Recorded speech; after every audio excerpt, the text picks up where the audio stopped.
In the wake of the Huw Edwards sentencing on Monday, we saw that the disgraced BBC newsreader was handed a 6-month suspended jail sentence for possession of indecent images of children, sexual abuse images. We decided on the back of that to launch an investigation to examine the kind of sentences that are handed down to offenders just like Huw Edwards.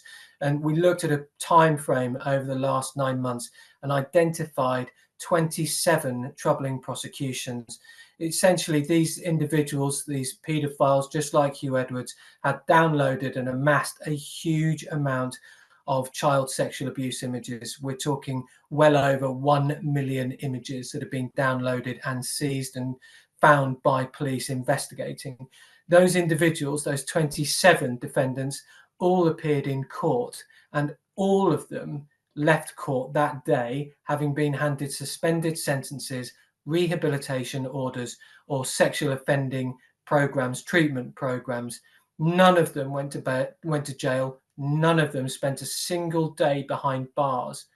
We then decided to compare that same time frame, that same period, so from December last year up until the period that we're in now, September, to look at petty criminals, shoplifters, pickpockets, thieves, to see the type of sentences that they were receiving. And to our horror, we've got this kind of contrast where paedophiles are appearing in court accused of amassing these huge libraries of images, and petty thieves who are being sent to prison. And we've identified that about 20 defendants, petty criminals that we'd class them as, were jailed for over 17 years in total. So there is that stark contrast that our investigation has thrown up. And it does shed a light on the disproportionate sentencing. It seems to be that these sexual offenders, and some of them are repeat offenders, are walking free from court without any custodial sentences whatsoever, whilst these petty crooks are spending time in prison.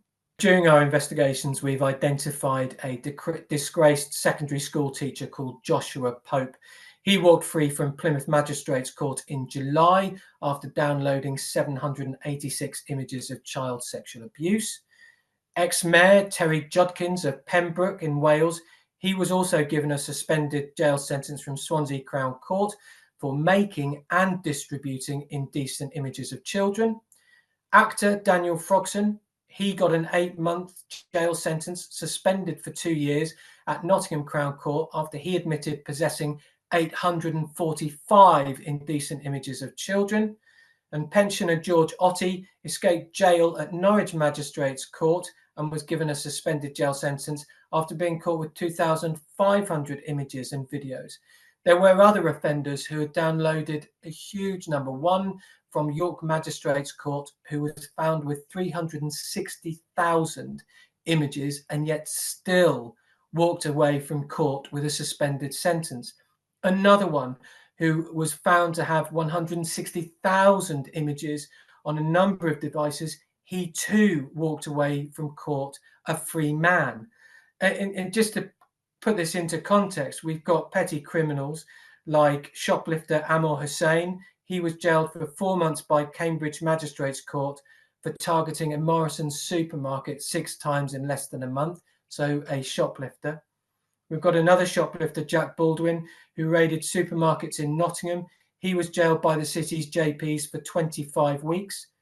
Mark Smith was sentenced at Cambridge Magistrates Court for stealing chocolate from W.H. Smith, and he received a sentence of 28 weeks.